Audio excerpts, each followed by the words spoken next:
O herói é um indivíduo que se destaca por seus atos de bravura, coragem ou nobreza. Também é aquele que sinaliza virtude e ideias para combater o mal. O herói também pode ser uma pessoa que se destaca por feitos notáveis. Ou também pode ser um personagem de filme, série, desenho e anime. O termo herói vem do grego antigo, eros, que se referia a um ser de natureza semidivina, ou seja, um semideus, ou um imortal com feitos tão grandiosos que ganhava status quase divinos após a morte. Esses heróis, como Aquiles, Hércules, eram venerados em cultos locais. A palavra eros foi evoluindo de um ser semidivino para o significado mais amplo que temos hoje em dia. Uma pessoa admirada por sua coragem, feitos extraordinários ou nobreza de caráter. Na passagem por latim e depois para as línguas modernas, o termo se desalinhou um pouco da conexão religiosa que ele tinha e passou a se aplicar às pessoas comuns que demonstravam coragem ou virtude fora do comum. E além dos termos, temos os arquétipos. O herói clássico, o trágico, o anti-herói, o relutante, o rebelde, o sofredor, o explorador, o messias e o sábio. Esses arquétipos facilitam na criação de personagens com quem o público pode se identificar. Um herói arquétipo ativa emoções e experiências compartilhadas. Até culturas que são muito diferentes entre si têm histórias de heróis semelhantes. São semelhantes porque tocam nos mesmos dilemas humanos que esses arquétipos carregam. No geral, os arquétipos também ajudam os autores a construir histórias envolventes e significativas. A jornada do herói, por exemplo, é usada em milhares de filmes por aí. E ela usa de estruturas narrativas que expressam uma série de arquétipos que eu citei em cima. E como exemplo, eu vou citar alguns personagens de animes que carregam esses arquétipos e falar um pouco sobre eles. O Naruto, por exemplo, carrega o arquétipo principal como o órfão, que se torna um herói rebelde e que se torna um salvador. O Naruto começa como um órfão rejeitado, desejando reconhecimento. Sua jornada representa a busca por identidade e pertencimento. Algo universal que se comunica com muitas pessoas que sonham com isso. Quando ele incorpora o herói relutante, o rebelde, ele desafia todo o sistema ninja estabelecido pelo anime e todos os preconceitos que as vilas ninjas tinham em seu ser. Com o tempo, o Naruto se torna um salvador messiânico, aquele que vai trazer a paz entre as nações e também aquele que vai conseguir redimir os vilões, fazendo o contrário do que uma guerra pede. Apenas conversando. Mesmo que eu não goste de Shinjeki, o Eren pode ser usado aqui como um bom exemplo. Ele carrega o arquétipo principal do herói trágico, que se torna um anti-herói e que se torna a sombra, o reflexo distorcido do próprio herói. Eren começa como um arquétipo clássico do herói trágico que busca a vingança, mas a dor, o trauma e o desejo de liberdade o conduzem para o arquétipo do anti-herói, aquele que faz o mal por um bem maior. Eventualmente, ele se torna uma figura sombria, quase vilanesca, se tornando o próprio obstáculo a ser superado. Já o Luffy carrega o arquétipo principal como o do explorador, que depois se torna o rebelde e depois se torna o governante justo, que representa a figura que lidera com sabedoria, compaixão e integridade. Luffy é o arquétipo perfeito do herói explorador. Movido pela liberdade e desejo de aventura, ele rejeita as regras hierárquicas e as opressões do governo. Um rebelde com causa.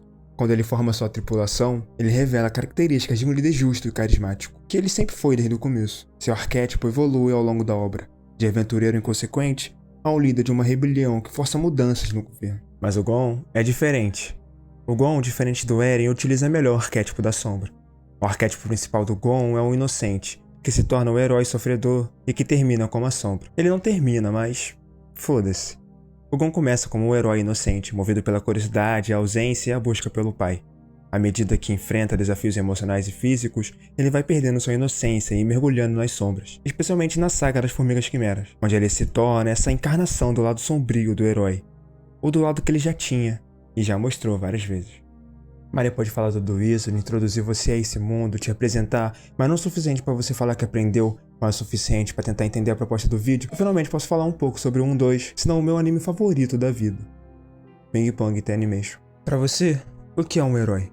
Uma pergunta que pode ter muitas respostas, mas eu não acho que tenha uma resposta certa.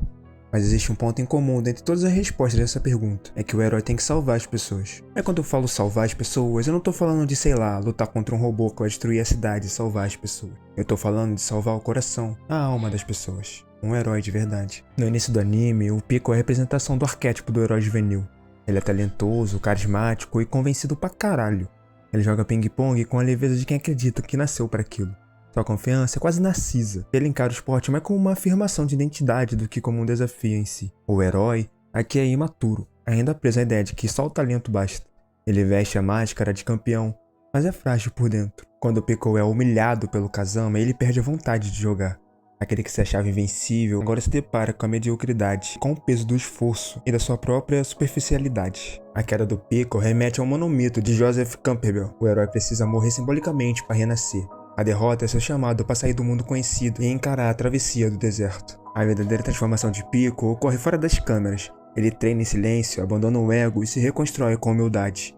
No final, ele volta a ser o herói, mas não mais aquele arrogante, e sim alguém que joga por amor, que entende o valor do outro e, acima de tudo, que deseja libertar o amigo desse casulo emocional. Aqui, Pickle se torna o herói messiânico, aquele que salva o outro através do exemplo e da compaixão. Quando ele enfrenta o Smile, ele não faz isso só para poder vencer ele, mas sim para ensinar ele a voar. Ao final, Pickle não é mais um herói no sentido clássico de glória e reconhecimento. Ele é herói porque inspira, porque dá sentido ao mundo dos outros, porque transforma seu talento em ponte, não em pedestal. Masaki Uasa considera Ping Pong The Animation uma de suas obras mais significativas, tanto pela profundidade temática quanto pela liberdade criativa que ele teve ao adaptá-lo. Em entrevistas ao bloco Noitamina, onde o anime foi exibido, Yuasa revelou que inicialmente hesitou em aceitar o projeto por se tratar de um mangá antigo já adaptado anteriormente. Ele comentou, abre aspas, "Hoje em dia parece que é difícil ter sonhos. Nesse ambiente, não há sentido em fazer algo sobre o triunfo de um herói." Fecha aspas. Mas é isso. Tchau.